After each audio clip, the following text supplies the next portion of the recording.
ಬದಲಾವಣೆ ಬಗ್ಗೆ ವರಿಷ್ಠರೇ ತೀರ್ಮಾನವನ್ನ ಕೈಗೊಳ್ತಾರೆ, ನೀವು ಎಷ್ಟೇ ಕೇಳಿದ್ರೂ ನಮ್ಮ ಬಳಿ ಉತ್ತರ ಇಲ್ಲ ಅಂತ ಧಾರವಾಡದಲ್ಲಿ ಸಚಿವ ಸಂತೋಷ್ ಲಾಡ್ ರಿಯಾಕ್ಟ್ ಮಾಡಿದ್ದಾರೆ.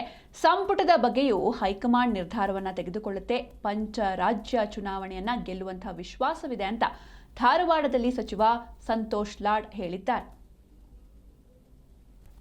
ಈಗ ನೋಡಿ, ನೀವೆಷ್ಟು ಕೇಳಿದ್ರು ಅದು ನಮ್ಮ ಹತ್ರ ಉತ್ತರ ಇಲ್ಲ. ಈ ಥರದ ಬದಲಾವಣೆ ಆಗಬೇಕು ಆಗಬಾರ್ದು ಅಂತಕ್ಕಂಥದ್ದು ಹೈಕಮಾಂಡ್ ನಿರ್ಣಯ ಮಾಡುತ್ತೆ. ಸಚಿವ ಸಂಪುಟ ಮಾಡಬೇಕು ಮಾಡಬಾರ್ದು ಅಂತಕ್ಕಂಥದ್ದು ಹೈಕಮಾಂಡ್ ನಿರ್ಣಯ ಮಾಡುತ್ತೆ. ಅದಕ್ಕೆ ಉಪಮುಖ್ಯಮಂತ್ರಿಗಳು ನಮ್ಮ ಮುಖ್ಯಮಂತ್ರಿಗಳು ಸೇರಿ ಅದು ಮಾಡ್ತಾರೆ. ಅದನ್ನ ಈಗ ಮೊನ್ನೆ ಪಾರ್ಲಿಮೆಂಟಲ್ಲಿ ಬಿಲ್ ಆಯಿತು, ಯಾವುದು ಡಿಲಿಮಿಟೇಷನ್ ಬಿಲ್ ಬಂತು. ವುಮೆನ್ ಬಿಲ್ ಅಲ್ಲ, ಅದು ಡಿಲಿಮಿಟೇಷನ್ ಬಿಲ್ಲು.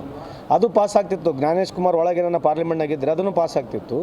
ಸೊ ಅದು ಮೇನು ಈಗೇನೋ ಬಿ ಜೆ ಪಿಯವ್ರು ಗೆಲ್ಲಬೇಕಂದ್ರೆ ಆ credit should go to Gyanesh Kumar ಅಷ್ಟೇ. ಈಗ ಅವ್ರು ಗೆಲ್ತೀವಂತಕ್ಕಂಥದ್ದು ಸಾಧನೆ ಇದೆಯಲ್ಲ, it's majorly because of the great Gyanesh Kumar ಅವ್ರು. ಬಿಟ್ಟರೆ ಬೇರೆ ಏನೂ ಅಸ್ತ್ರನಿಲ್ಲ ಅವರಿಗೆ. ಯಾಕಂದರೆ ಭಾಳಷ್ಟು ಉದಾಹರಣೆಗಳು ಕೊಟ್ಟಿದ್ದೀವಿ.